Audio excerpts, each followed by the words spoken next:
Alright, what's happening everybody? It's your boy Akeen and welcome to today's vlog. Continuing with all my top 5 prospects for each position headed towards this year's NFL draft. Today, wrapping things up on the defensive side with my top 5 safeties. And I must say that I have a rich variety of safeties for you guys. I think I have a decent group for you headed towards this year's draft. I'm going to start at number 5, a kid from Washington State, Deone Bucannon. Now he had a very great productive career as a Cougar, 384 tackles and 15 interceptions in his career. And he also had a pretty good workout, 19 reps at 225-pound bench press, and he also ran a 4.4940, which is stellar. He was a 4-year starter for the Cougars, and I think he could become a decent, reliable player at safety in the National Football League. Now, a couple of things he needs to work on. He has a choppy back pedal. He needs to work on his backpedaling skills, and he most of the time lunges at players when it comes to tackling. And he's going to have a tough time in the National Football League, especially dealing with players like Adrian Peterson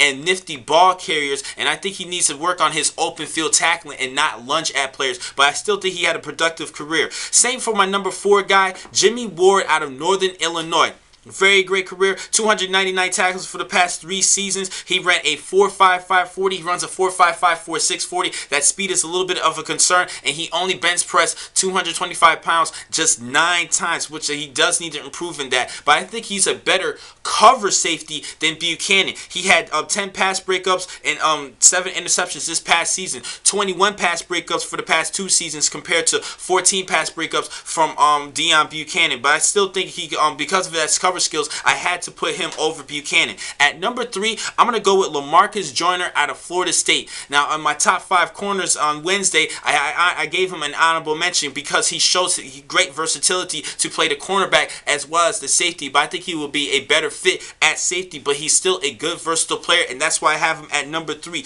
Now, he plays he's an aggressive striker, plays very aggressive, and he plays bigger than his size at 5'8", 184 pounds. Now that is a weakness. That size is a big concern for a lot of players, but he plays a lot bigger, like 6'2", 225 pounds. Seriously, I think he's an excellent striker. He could delay the big hit. And another thing he needs to work on, he sometimes can bid into fakes, which leads into him losing track of the receiver, which is a major concern. But I still think he's a great cover player overall, as well as even help out in run support. At number 2, I'm going to go with Calvin Pryor, the safety out of Louisville. I gave him a scout report earlier this season, and I think he could become a good mid-second round pick, early to mid-second round pick of this year's draft. He's a physical player, and he has good anticipation and closing speed. He runs a 4.5840, and it shows his physicality. He had 18 reps at 225-pound bench press during his workout. Now, a couple of weeks, he might draw some flags, which because of his heavy hitting, he might end up giving the big hit that everybody likes, but that might draw flags using he actually leads with the crown of his head. Needs to work on his tackling skills, and also he's a bit stiff and changing direction. I think that could be a problem, and he actually wasn't really used as a safety who covered the slot receiver. I think because due to the fact of his fluidity and lack of fluidity, this needs to improve that a little bit, but he is still a good safety overall. At 6 foot 207 pounds, he has the prototypical size that you want.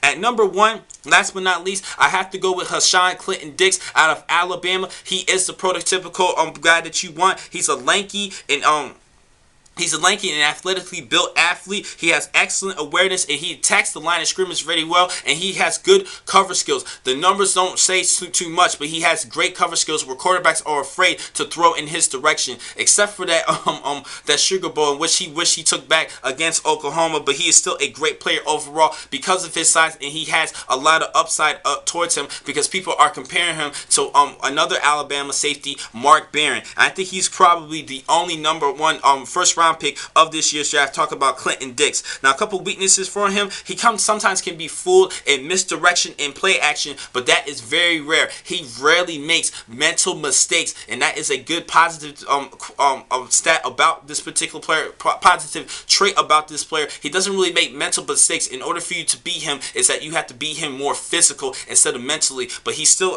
does get fooled every once in a while. And also his workout, he only had 11 reps at 225 pounds and 32 33 on vertical leap. He is a lot better than that. He had a bad workout overall, but he's still a slot at the first round of this year's draft. Now, the next time I'm going to catch you guys is on Monday, where I will finally wrap things up with all of my top 5. And I'm going to give you, instead of giving you a kicker and punter, I'm going to give you an overall top 5 special teamers. Not just talking about kickers and punters, but also return specialists as well. I'm going to give you a top 5 overall on Monday to wrap things up with all my top 5 prospects headed towards this year's draft. Thank you for watching today's blog. From Pro Football Exclusive, I'm your man, Keenan McCall. Be easy.